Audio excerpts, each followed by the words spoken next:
네, 지난주에 새로 선보인 코너죠. 정치 견제학 시간입니다. 국민의힘 김재원 최고위원과 함께합니다. 어서 오세요, 의원님. 안녕하세요. 자, 오늘 오후 1시에 윤석열 전 총장이 대권 도전 선언을 합니다. 뭐 보도로 보니까 국민의힘 소속 의원 여러 명이 아마 이제 거기 간다고 하는데 혹시 의원님은 안 가십니까? 예, 저는 아무래도 최고위원이기 때문에 다른 여러 대선 후보들에 대해서 좀 공정하게 엄정중립 관리해야 될 그런 입장에 있어서 가지 않는 것이 맞다고 봅니다. 그러게요. 우리 이제 전략통으로 꼽히시니까 그러면 우리 최고위원께 좀 하나 여쭤보고 싶은 게 오늘 그 대권 도전 선언에 있어서의 어떤 뭐냐면 관전 포인트라고 할까요? 뭐를 제시해 주시겠습니까? 사실은 이제 검찰총장으로 있던 분이 대권 도전한다는 거에 대해서 국민들은 지금 지지를 보내는 분들은 대부분 그 정권 교체를 위해서는 가장 강력한 후보다 이런 생각이 있거든요. 네, 그렇죠. 그렇지만 대통령이 되면 대한민국을 어떻게 경영할 것인지 뭐 편하게 말하면 어떻게 끌고 갈 것인지에 대해서 비전을 보여주는 것을 우선 바랄 것 같고요. 네. 그리고 어쨌든 언론인들은 또 이른바 엑스파일 물어보겠죠. 여러 가지 문제에 대해서 상당히 집요하게 질문할 텐데 그런 답변을 통해서 세세하게 모든 것을 다 해명하기는 어렵겠지만 그러나 특히 지지자들에게는 충분히 앞으로 돌파해 나갈 수 있다. 해명하려는 태도를 보니 믿어도 되겠다. 이러면 상당히 신뢰를 줄 텐데 그렇죠. 미심쩍게 만들면 그것은 조금 곤란한 것 같아요. 우리가 이제 흔히 이제 정치권에서 윤석열 전 총장을 두고 발광체냐 반사체냐 이런 이야기를 많이 했는데 결국 오늘 자리가 반사체를 넘어서 발광체가 되느냐 마느냐를 좌우하는 자리. 발광체라면 몇 와트짜리 전구냐. 뭐 이걸 좌우하는 자리 이렇게 봐도 되는 거 아닙니까? 그런데 이제 통상적으로 발광체, 반사체 이런 이야기는 이제 기존에 대통령의 위상 또는 뭐 누구의 후광으로 대선에 도전할 때 표현하는 기법이거든요. 예를 들어 뭐 이낙연 전 총리와 이재명 지사를 이야기한다면 가능한 이야기인데 윤석열 총장의 경우에는 이미 자기가 현 정권에 대해서 보여준 어떤 결기 또 정권 교체에는 가장 책임자다라는 그런 지지자들의 믿음이 있기 때문에 저는 뭐 반사체니 발광체니 하는 말 자체가 의미가 없다고 봐요. 뭐 반사할 게 뭐 있습니까? 전부 자기 스스로 하다못해 뭐 법원에 소송까지 해서 자기 스스로 보여준 능력으로 지금의 지지를 얻어온 거거든요. 그런데 뭐 예를 들어서 이제 대통령이 되겠다는 사람이라면 이제 국정 운영의 비전이라든지 철학이란 이런 것들은 사실은 대중적으로 한 번도 전달된 적이 없지 않습니까? 그래서 사실 윤석열 총장에 대해서 지지하는 분들이 국정 운영의 철학을 지금 믿고 좋아해서 하는 것이 아니고요. 네. 야당 100명이 넘는 제1야당도 못한 일을 검찰총장 혼자서 해냈지 않습니까? 무슨 일? 아니 이제 문재인 정권이 좀 폭주하고 있다, 잘못하고 있다 이런 분들에게는 가장 효율적으로 맞서서 싸우고 또 어떻게 보면 검찰 수사를 통해서 자신들이 보여주고 싶은 뭐 정의, 공정 이런 가치를 실제로 보여줬거든요. 그러니까 그 자체로서 지지하는 거죠. 조금 전 코너 JB타임즈에서 김재원 최고위원께 꼭 여쭤본다고 지금 우리 애청자 여러분께 약속한 게 있어서 이 질문 드리겠는데. 못 들었는데. 윤석열 전 총장은 언제 국민의힘에 입당할 거라고 전망하십니까? 저는 이제 그것은 지지율의 추이에 따라서 조금 달라지리라고 보는데요. 전같이 당내에서 우리가 이제 한 2달 전만 해도 우리 당이 좀 지리멸렬했거든요. 그렇죠. 당내의 주자뿐만 아니라 사실은 정권 교체 가능성에 대해서도 의구심을 갖고 있는 분들이 많았거든요. 표현하자면 뭐 불임 정당이라고까지 이야기가 있단 그렇죠. 말이죠. 이런 때는 사실 우리 당에 입당을 하면 안 되는 위치였죠. 어떻게 보면. 그렇죠. 그래서 이제 당 밖에서 자신의 위상을 만들어서 나중에 야권 단일 후보가 되려고 했을 텐데 지금은 사실 당이 굉장히 강해졌어요. 이런 상황이고 또 윤석열 총장의 지지율은 앞으로 어떻게 될 것인지 좀 기출을 지켜보고 있는 입장이거든요. 네. 그래서 저는 과거와는 달리 조기에 입당을 하는 것도 한 방법이다 그런 생각이고요. 그래서 최소한 함께 당내에서 함께 경선에 참여하는 것이 바람직하지 않을까 생각합니다. 그러면 그 하루라도 빨리 입당하는 게 윤석열 전 총장 입장에서도 득이 될 거다. 뭐 그 정도는 아닌데요. 어쨌든 자신이 지금 보여주고자 하는 정치적인 색깔을 보여줘야 되는데 당내에 들어오면 그게 굉장히 좀 퇴색이 돼요. 그렇죠. 예, 그렇기 때문에 자기가 충분히 자신의 정치적인 어떤 앞으로 진로 또는 전망 내지는 자신이 추구하는 가치를 보여주고 나서 당에 입당을 하는 과정은 그 후가 되는 것이 맞다고 봐요. 그렇죠. 이제 그 기간이 어느 정도까지? 저는 최대한 늦추는 것도 한 방법이라고 보거든요. 그러나 경선에는 참여하는 것. 그렇죠. 예, 그 적절한 시간은 찾아야 되겠죠. 그러니까 이제 지난주에 오셔서 이준석 대표가 이제 했던 8월 말 버스 이건 아닐 수도 있다라고 말씀하셨는데 그 연장선상에서 이해를 해도 되는 거죠? 그렇죠. 그리고 우리 당이 당 외에 있는 많은 분들을 영입을 하려고 하면 자꾸 경선을 일찍 하겠다, 경선에 참여하지 않으면 뭐 샷다 내리고 받아주지 않는다 이런 이야기를 자꾸 해서는 안 된다는 거죠. 요거 한번 좀 여쭤보고 싶은데 이제 윤석열 전 총장의 지지율 추이가 중요하다고 말씀하셨잖아요. 네. 물론 당연히 올라가는 거는 좋은 거니까 네. 반대로 윤석열 전 총장 입장에서 지금 빨간불이 들어왔다라고 판단할 수 있는 최저점이라고 할 거예요. 지지율에 있어서 어떻게 해서 그러니까 설정해야 맞다고 생각하세요? 아니 지금 윤석열 총장은 기본적으로 지지를 받고 있는 것은 이재명 지사라든가 민주당 그 주자들보다 더 강하기 때문에 지지를 하는 거예요. 그러니까 민주당 주자들보다 약해지면 안 돼요. 그러니까 쉽게 말하면 예를 들어서 이재명 지사가 추월을 해버린다. 추월을 하고 그것이 앞으로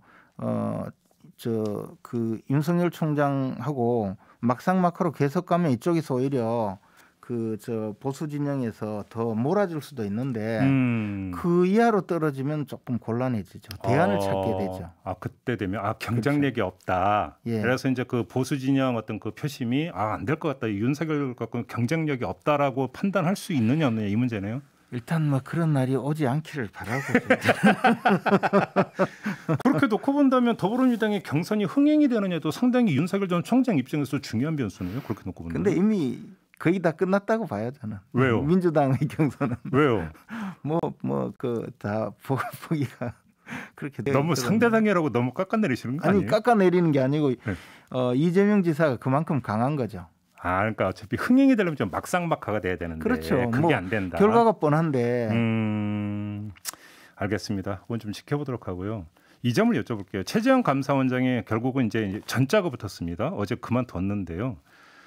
논란이 있습니다. 그러니까 대선 출마할 것 같아서 그만둔 것 같은데 감사원장 직을 수행하다 그런 게 과연 맞느냐? 어떻게 보세요, 의원님은? 보통의 경우는 잘 일어나지 않는 일인데 처음 아닌 거예요, 처음? 그렇죠. 그런데 이제 국가기관 특히 이제 중립적인 국가기관에 근무하다가 퇴임하고 야당 주자가 되는 것은 극히 이례적인 것이죠. 그렇지만 이런 경우를 우리가 이제 생각을 해야 되는 것이 중립적이고 독립적이고 그리고 가장 공정하게 감사를 수행했는데 집권 여당이나 청와대에서 못 살게 굴었단 말이죠. 예. 대강 못 살게 구는 게 아니고 배신자라 그러고 배신자라는 말은 우리 마음대로 우리 뜻대로 감사를 해야 되는데 왜 당신이 대통령이 관심 갖고 있는 걸 감사를 하느냐 무엄하다 이런 의미잖아요. 그러니까 이분 생각에는 이 우리나라의 법치주의가 파괴되고 있고 이렇게 가면 나라가 결단 나겠다. 경상도 말로 절단 나겠다 이런 생각이 있었겠죠. 그러니까 나라도 내가 나가서 이것을 바로잡아야 되겠다는 어떤 역사적 사명감을 갖고 있는 것 아닌가. 그렇게 만든 사람들이 잘못이죠. 어떻게 보면.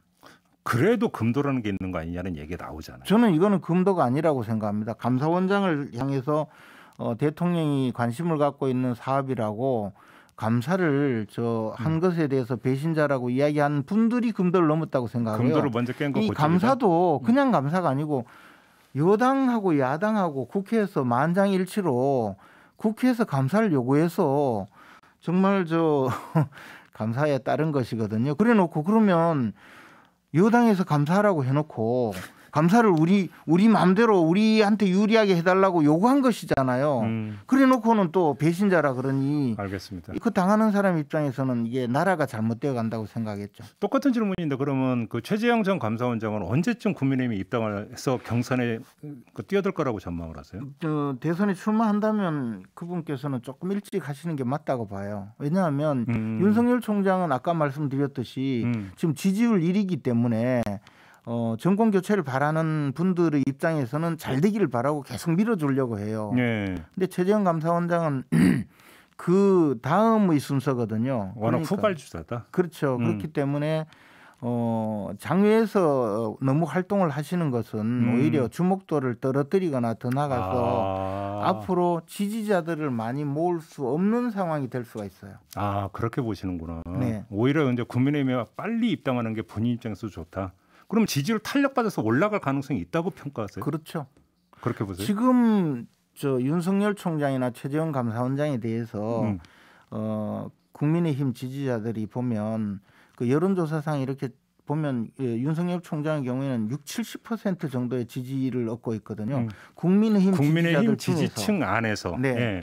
그것은 뭐냐면 국민의힘 지지자들은 이 정권을 교체해야 된다는 열망이 강한데 저 사람이 가장 유력하다. 그러니까 밀어주자는 의미거든요. 그렇죠. 그러니까 마찬가지로 지금 현재는 아니겠지만 예컨대 다른 변수가 생겨서 최재형 감사원장이 훨씬 더 가능성이 있겠다. 또는 네. 더 나가서 우리가 최재형 감사원장이 대안으로서 충분하다. 이런 판단만 생기면 충분히 쏠릴 수가 있죠. 그러니까 국민의힘 입장에서 윤석열 전 총장이 좋아요, 최재형 전 원장이 좋아요라는 질문을 드리고 싶으나 앞서 인터뷰를 시작하시면서 엄정 중립을 좋아요, 엄마가 좋아요. 뭐 그런. 저는 솔직히 말씀드려서 네. 어느 분이든 정권 교체에 더 적합한 분을 지지하고 싶고요. 더 나가서 제발 그런 결과가 오기를 바라는 입장이죠. 그런데 두 사람의 관계가 서로 어떤 그 선의의 경쟁에서 상승 결과를 빚을 수 있지만 서로 갉아먹는 결과가 나올 수 있는 가능성은 없을까요? 만약에 두 분이 물론 다른 주자들도 계시지만 두 분이 참여해서 경선을 해서 한 분이 뽑힌다면 최고의 그 강력한 야당 주자가 되리라고 생각합니다. 알겠습니다. 그런데 홍준표 의원은 계속 윤석열 전 총장을 속칭 이제 저격을 하고 있는데 이런 현상을 어떻게 평가하십니까?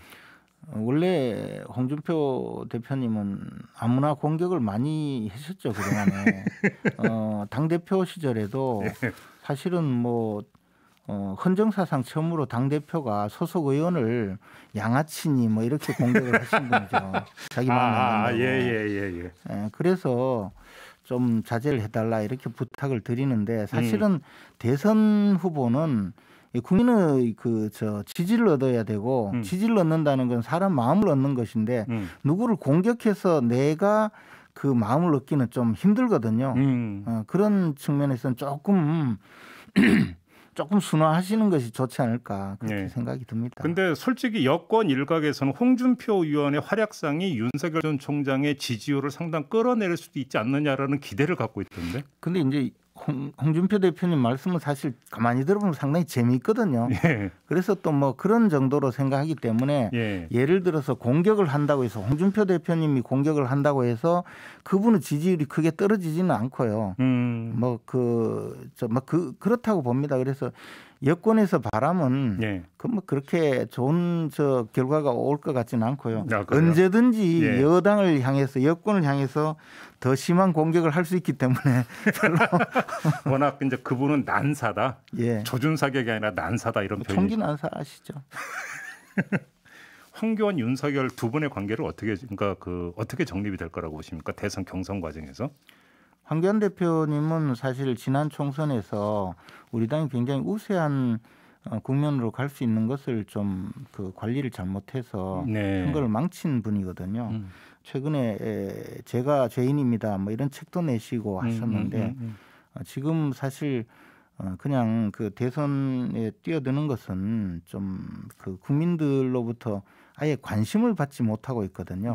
무슨 당부당의 문제가 아니고 그래서 크게 변수가 되지는 않을 거라고 봅니다.